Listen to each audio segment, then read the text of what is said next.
പാളി എങ്ങനെ സാറിന്റെ ഒരു മാസത്തോളം സാറിന്റെ കൈവശം ഉണ്ടായിരുന്നത്? അത് നിങ്ങൾ കമ്പനിയുമായിട്ട് ബന്ധപ്പെടണം. കമ്പനിയിലായെന്ന് കൊടുത്ത് നിങ്ങൾ കമ്പനിയായിട്ട് ആലോചിക്കണം. ജൂലൈ 19 സാർ സ്മാർട്ട് ക്രിയേഷൻസുമായിട്ട് നിങ്ങൾ ബന്ധപ്പെടണം.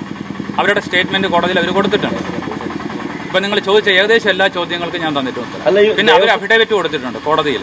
ദേവസ്വത്തിന്റെ മാനപ്രകാരം അവിടുത്തെ ഈ പറയുന്ന വസ്തുക്കൾ പുറത്തു കൊണ്ടുപോകാൻ പാടില്ല. അവിടെ വെച്ച് തന്നെയാണ് ഇത് പുതുക്കി പണിയുകയോ സ്വർണ്ണഭൂഷ ചെയ്യേണ്ടത്. പിന്നെ എന്തുകൊണ്ട് അത് ശബരിമലയ്ക്ക് പുറത്തേക്ക് കൊടുത്തയച്ചു? അത് വലിയ ചോദ്യമല്ലേ? നിങ്ങൾ എല്ലാ ചോദ്യവും എന്നോട് ചോദിച്ചാൽ എങ്ങനെയാണ്? ഞാൻ എടുത്തുകൊണ്ട് പോയതാണോ? നിങ്ങളൊരു മാധ്യമ പ്രവർത്തനല്ലേ? ഈ സാധനം ഞാൻ തിരിച്ചു പിടിച്ചു ഞാൻ നിങ്ങളോട് ചോദിക്കാം, ഞാൻ മോഷ്ടിച്ചുകൊണ്ട് പോയതാണോ? അവരൊരു മാനുവൽ അനുസരിച്ച് ദേവസ്വം ഉദ്യോഗസ്ഥ ഭാഗത്തും വീഴ്ച വന്നു മന്ത്രി പറഞ്ഞിട്ടുണ്ട്. അതൊന്നും ഞാൻ പറയാം.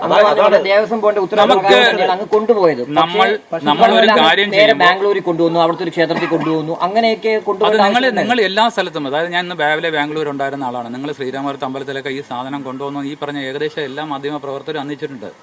ശ്രീരാമപുരത്ത് അത് കൊണ്ടുപോയിട്ടില്ല. അതിനു മുമ്പ് ചെയ്ത ഒരു ഡോറ്, പുതിയതായി ചെയ്ത ഡോറ് അവിടെ കൊണ്ടുവച്ച് ഭക്തരെ കാണാനുള്ള ഒരു അവസരം ഉണ്ടാക്കി തിരിച്ചു കൊണ്ടുവന്നിട്ടേ ഉള്ളൂ. അത് ഞങ്ങളുടെ കൂടെ വരുന്ന ഒരു സുഹൃത്താണ്. നിങ്ങൾക്ക് അവരെ കുറിച്ചൊക്കെ എല്ലാം ഞാൻ പറയുന്നത് ശരിയാവണമെന്നില്ലല്ലോ. അതൊക്കെ നിങ്ങൾ ഞങ്ങളെ ടീമിലുള്ള ആള് തന്നെയാണ്. നിങ്ങൾ അവിടെ പോയി അദ്ദേഹത്തിനോട് അന്വേഷിക്കണം, അദ്ദേഹം എന്താണ് പാടുന്നൊക്കെ.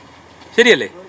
എല്ലാ ചോദ്യത്തിനും ദേവസ്വം മെമ്പറിന് പെട്ടെന്ന് സ്വപ്നം തോന്നുന്നു, ആ സ്വപ്നത്തിൽ പലതും കാണുന്നു, അങ്ങനെയാണ് ഈ പറഞ്ഞ പോലെ അത് അവിടെ ബാംഗ്ലൂർ എത്തിച്ചെന്നൊക്കെ അടക്കം ആ മനുഷ്യൻ 2019 കൊടുത്ത വാർത്തയാണ്. ആ വാർത്ത പബ്ലിക് പ്ലാറ്റ്ഫോമിലുണ്ട്. ഈ സ്വർണ്ണഭൂഷ കൊണ്ടുപോയ പാളി അവിടെ എത്തിയപ്പോൾ 4 കിലോ കുറഞ്ഞതായിട്ട് ഹൈക്കോടതി തന്നെ കണ്ടെത്തിയിട്ടുണ്ട്. എങ്ങനെയാണ് ഈ 4 കിലോ ചെന്നൈയിൽ എത്തുമ്പോൾ കുറയുന്നത്? എങ്ങനെയാണ്? ഇതൊന്നും ഇൻവെസ്റ്റിഗേഷനിലേക്ക് കാര്യമാണ്. ഞാൻ കമ്പനിയിൽ എത്തിച്ചതിന്റെ കാര്യം കണക്ക് എല്ലാം നമ്മൾ അവിടെ ബോധ്യപ്പെടുത്തിയിട്ടുണ്ട്. ഇപ്പൊ നിങ്ങൾ എന്താന്ന് പറഞ്ഞാൽ എന്റെ സ്വകാര്യതയിലേക്കുള്ള കടന്നു വരും. ചോദിച്ച ചോദ്യങ്ങൾ കറക്റ്റായിട്ട് മറുപടി പറഞ്ഞു. എനിക്കിനി കുറച്ചു നേരം കഴിയുമ്പോൾ പുറത്തോട്ട് പോകണം. നിങ്ങൾ ഈ രീതിയിൽ ക്രൂശിച്ചാൽ, എനിക്ക് എന്തെങ്കിലും ഹെൽത്ത് ഇഷ്യൂസ് വന്നാൽ, എൻ്റെ അമ്മയ്ക്ക് എന്തെങ്കിലും ബുദ്ധിമുട്ട് വന്നാൽ മാധ്യമ പ്രവർത്തകർക്കും അതിലൊരു പങ്കുണ്ട്. കാര്യം ഒരാളുടെ സ്വകാര്യതയ്ക്ക് അധികം കടന്നു കയറുന്ന ശരിയാണ്. നിങ്ങൾ ചോദിച്ച മറുപടികൾ എല്ലാം മറുപടി തരാൻ ഞാൻ ബാധ്യസ്ഥനല്ല.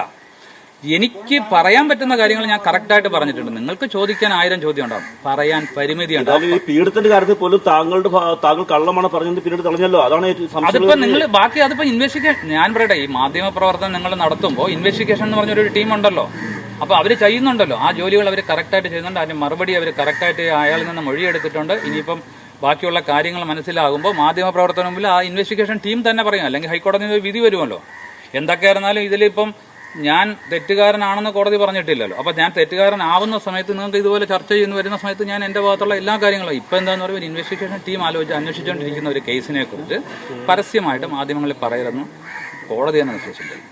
ഇനി ബഹുമാനപ്പെട്ട ഹൈക്കോടതിയുടെ നിർദ്ദേശം കൂടെ ഞാൻ ലംഘിച്ചു എന്നുള്ള ഒരു കാര്യം വരുത്തി, അതിനും കൂടെ നിങ്ങൾ എനിക്ക് അവസരം ഉണ്ടാക്കി.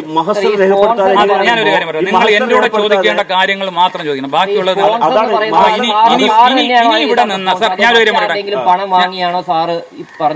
അതൊക്കെ നിങ്ങൾ അന്വേഷിക്കേണ്ട കാര്യങ്ങളാണ്. അല്ലെങ്കിൽ ഇതൊക്കെ എന്നോട് ചോദിച്ച് എന്റെ എന്നുള്ള മറുപടിയാണോ നിങ്ങൾ എഴുതിയെടുക്കുന്നത്? ഇപ്പൊ ഞാൻ പറയുന്നു പിരിവിട്ടാണെന്ന് പറഞ്ഞാൽ നിങ്ങൾ അത് അംഗീകരിക്കുമോ? ഞാൻ ഒറ്റയ്ക്കാണെന്ന് പറഞ്ഞാൽ അംഗീകരിക്കുമോ? അല്ല. അപ്പൊ എന്താണ് അത്? Investigation team sir investigation team കറക്റ്റായിട്ട് അതിനെക്കുറിച്ച് അന്വേഷിക്കുന്നുണ്ട്. ഇനി നിങ്ങൾ ഇൻഡിവിജ്വലായിട്ട് ഇന്ന് രാവിലെയും ബാംഗ്ലൂർ ഉണ്ടായിരുന്നു. കാര്യം ഞാൻ ഇങ്ങോട്ട് പോരുമ്പോൾ നിങ്ങളുടെ ടീം ശ്രീരാമപുരത്ത് അമ്പലത്തിന്റെ അവിടെ ഉണ്ട്. അപ്പൊ അതിനെക്കുറിച്ച് നിങ്ങൾ ടെൻഷൻ എടുക്കണം. അവർ കറക്റ്റായിട്ട് നല്ലൊരു ടീമാണ്. ഒരു കാര്യം, വഴിപാട് വസ്തുക്കൾ രജിസ്റ്റർ രേഖപ്പെടുത്താതെ എങ്ങനെയാണ് പുറത്തേക്ക് കൊണ്ടുപോകുക? അതൊന്നും എന്റെ മറുപടി ഞാൻ മറുപടി പറയേണ്ട കാര്യം. താങ്കളാണ് കൊണ്ടുപോയിരിക്കുന്നത്. അതാ ഞാൻ പറഞ്ഞ നിങ്ങളുടെ ഒരു മൈക്ക് ഞാൻ പിടിച്ചു വാങ്ങിച്ചുകൊണ്ട് പോകാനൊന്നും പറ്റില്ല. നിങ്ങൾ എനിക്കൊരു സാധനം തന്നാൽ ഞാൻ കൊണ്ടുപോകാൻ ബാധ്യസ്ഥനാണ്. അപ്പൊ അതിനെക്കുറിച്ച് നിങ്ങൾ ഇനി ചോദിച്ചിരുന്ന കാര്യം ഇപ്പോൾ ഇന്നത്തെ കാര്യം നിങ്ങൾ ചോദിച്ചതിനെല്ലാം ഞാൻ മറുപടി വന്നു. ഇനി ഈ വീട്ടിന്റെ ഉമ്മറത്ത് നിന്ന് ഒരു കള്ളനോ കൊലപാതകയോ ഒന്നുമല്ല, എൻ്റെ പേരിൽ ഒരു ആക്ഷേപം മാത്രമേ വന്നിട്ടുള്ളൂ. ഈ ആക്ഷേപത്തിനോട് ഇത്രയും കാര്യം കൂടി നിന്ന് പൊതുമധ്യത്തിൽ നിങ്ങൾ എന്ത് എഴുതി വിട്ടാലും എനിക്ക് വിരോധമില്ല. എൻ്റെ ഡിഗ്നിറ്റി തിരിച്ചുണ്ടാക്കാൻ എനിക്ക് പറ്റും. പക്ഷേ ഇവിടെ കൂടി നിന്ന് പ്രൈവസിയും കൂടെ കളയിപ്പിക്കുക പ്ലീസ്. അതാണ് എനിക്കിപ്പോ ഈ മാധ്യമ പ്രവർത്തകരോട് എല്ലാവരോടും. ദേവസ്വം ബോർഡ് പ്രസിഡന്റ് പ്രശാന്ത് പറയുന്നത് ദേവസ്വം ബോർഡിനെയും പ്രശാന്തിനെ താങ്കൾ കള്ളനാക്കിയെന്നാണ് ദേവസ്വം ബോർഡ് പ്രസിഡന്റ് പറയുന്നത്. അങ്ങനെയാ? അതിപ്പോ ഞാൻ അതിനെക്കുറിച്ചൊന്നും മറുപടി പറയുന്നില്ല. അദ്ദേഹം അത് മാധ്യമങ്ങളല്ലാതെ പറയുന്നത് ദേവസ്വം ബോർഡ് പ്രസിഡന്റ് പറയുന്നത് താങ്കൾ ദേവസ്വം ബോർഡിനെയും താങ്കൾ കള്ളനാക്കിയെന്നാണ് അദ്ദേഹം പറയുന്നത്. അതിപ്പോ അദ്ദേഹത്തിന്റെ അഭിപ്രായത്തിൽ ഞാൻ ഒരിക്കലും മറുപടി പറയാൻ അല്ലെന്ന് പറഞ്ഞാൽ ഇനി നിങ്ങൾ സാർ ഇനി ഞാൻ അന്ന് സ്ഥലത്തില്ലായിരുന്നു. ഞാൻ അന്ന് ചെന്നൈ ഇവിടെ നിന്ന് തിരിച്ചു